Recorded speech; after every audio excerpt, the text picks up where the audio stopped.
Hi guys, annyeonghaseyo. This is Ryan in South Korea. So sa ating mga EPS aspirants guys, sa ating mga kababayan na gustong pumunta dito sa South Korea at sa ating 63,000 followers sa Facebook. So kumusta tayong lahat guys? So ngayon ay Chuseok, walang pasok dito sa South Korea, holiday dito. So yung iba nung tres pa walang pasok at balik nila sa Lunes, 3C. Pero kami may pasok pa kami guys, 2 araw lang yung pahinga namin ngayon at saka bukas. So sa Miyerkules papasok na tayo. So ngayon dahil wala tayong magawa, i-share ko sa'yo yung sahod ko nung September guys. Ito yung payslip natin. So nanguna sa lahat, disclaimer lang, hindi ko to pinagmamayabang yung sahod natin. Gusto ko lang may ma-inspired yung mga EPS na mga kababayan natin na gustong pumunta dito sa South Korea upang magtrabaho para sa kanilang pamilya. So, again, disclaimer lang, ito palagi yung mga sinasabi ng mga vlogger na hindi lahat ng sahod dito sa South Korea guys ay pare-pareho kasi may mga company na walang OT, may mga company din na malalakas. So, ang pare-parehas lang dito is yung basic, which is 82,000 yung basic dito. So, halimbawa, pag walang OT yung company mo, basic lang, yan yung sasahurin mo, 82,000. At halimbawa, malakas yung company mo, sasahod ka ng 82,000 mahigit at aabot pa ng 100,000 mahigit. So, bakit ko ito isi-share guys? Kasi simula nung nandito ako sa South Korea, simula nung dumating ako dito, ito yung pinakamalaki ko na sahod na natanggap.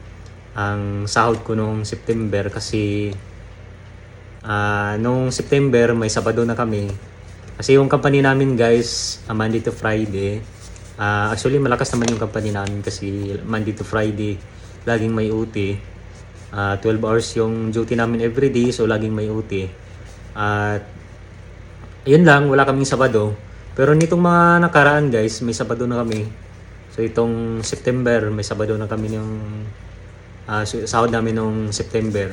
So 12 hours yung Sabado namin at may yagan pa din. At malaking bagay na din yun yung Sabado na yagan kasi malaki yung rate doon.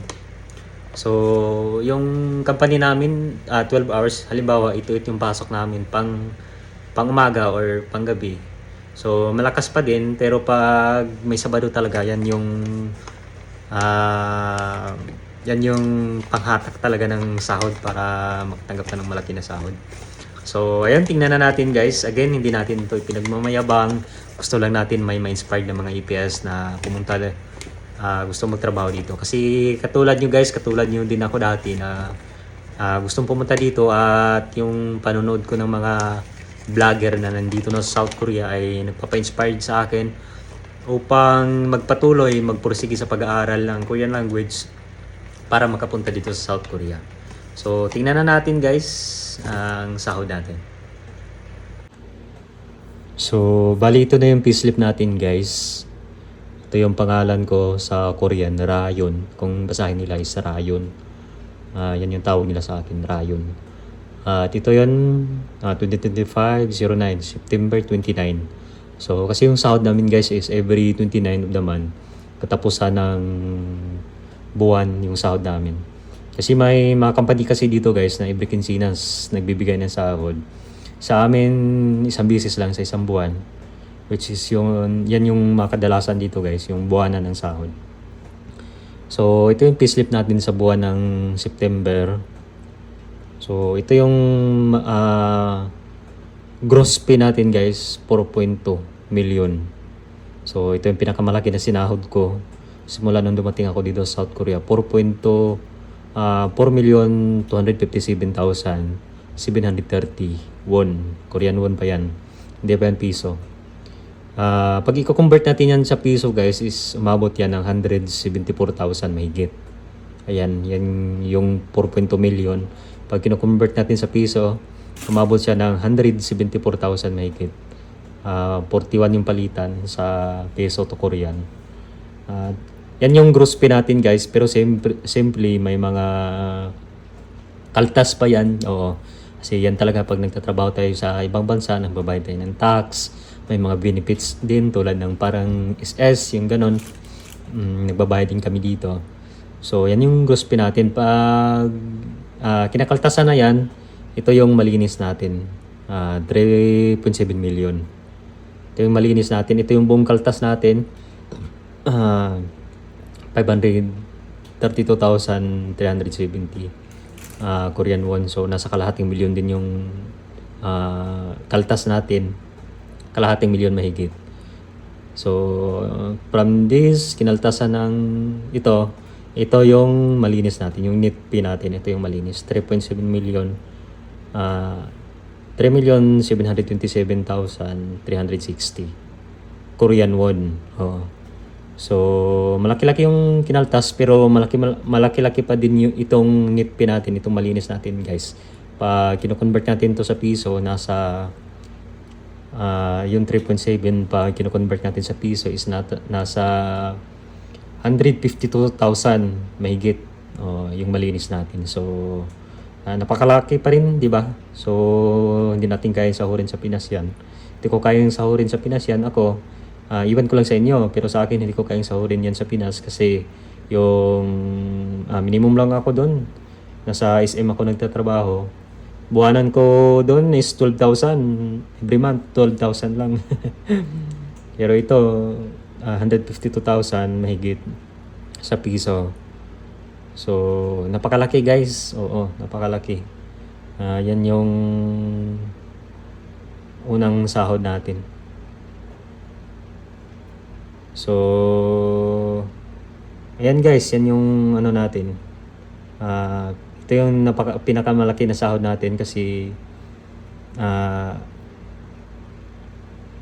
so ayun guys, yan yung payslip natin. Pinapakita lang natin para may ma-inspired naman na mga kapwa din natin, mga EPS aspirants na gustong pumunta dito sa South Korea upang magtrabaho para sa kanilang pamilya. So yan yung pinakamalaki na sahod natin guys. Simula nung pumunta tayo dito sa South Korea para magtrabaho, umabot siya ng 174,000 yung gross pay natin. At kinaltasan, yung malinis natin, nasa 152,000 na lang. So napakalaki pa rin guys, di ba? So actually yung sahod naman namin is hindi siya bumaba sa 100,000 a month. Yung sahod namin, hindi siya bumaba sa 100,000 a month. Nasa 2. Pinakamalit yata namin na sahod is 2.6 o 2.6, 2.7. Nasa 100,000 pa din yun guys, make it. So syempre guys, malaki yung sahod natin, pero hindi yun madalian na paraan na nakukuha natin. Syempre pag malaki yung sahod, may kaakibat yan na sakripisyo. Yung iba sinasabi na patay-patay na sa trabaho, wala nang pahinga, baka sa ospital yung bagsak natin. At sa awa ng Diyos, malakas naman tayo at lagi niya tayong ginagabayan dito. So yung iba din guys, kahit maliit yung sahod, kahit basic lang, di pa rin sila umalis dun sa trabaho nila kasi komportable sila. At ayun, nananatili pa rin sila doon. Kasi yung iba kasi guys, nagpapa-release o umalis doon sa trabaho nila pag halimbawa na timing sila sa trabaho na basic lang, walang OT.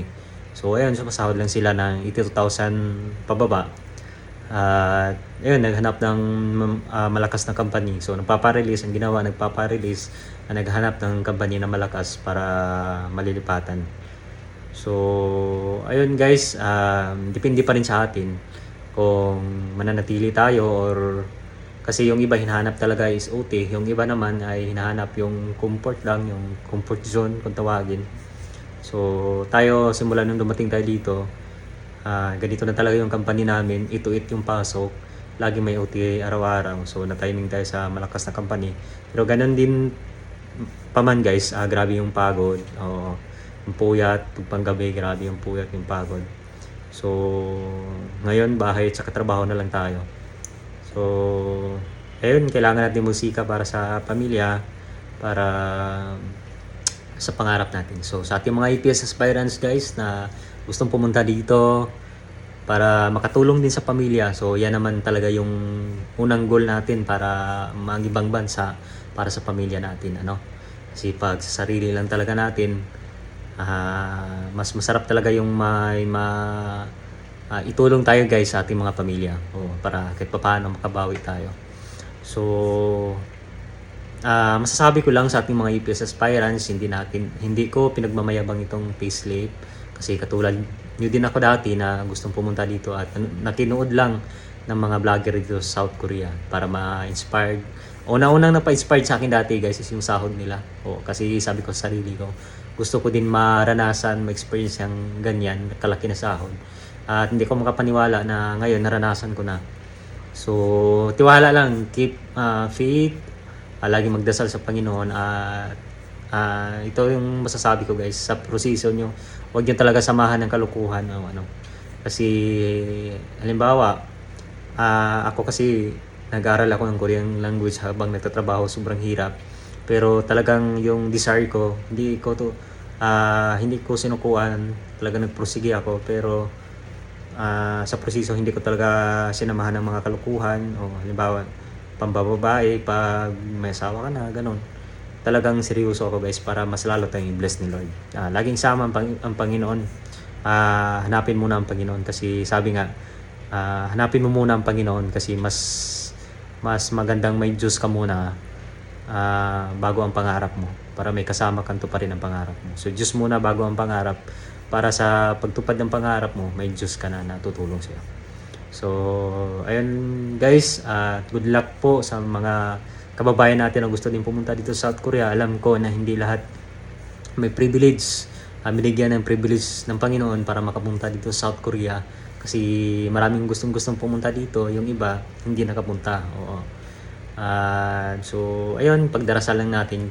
Kung talagang para sa atin guys, talagang ibibigay ni Lord yan. So, God bless sa ating lahat at magtiwala lang, magtiwala sa sarili at higit sa lahat, ang una magtiwala sa Panginoon.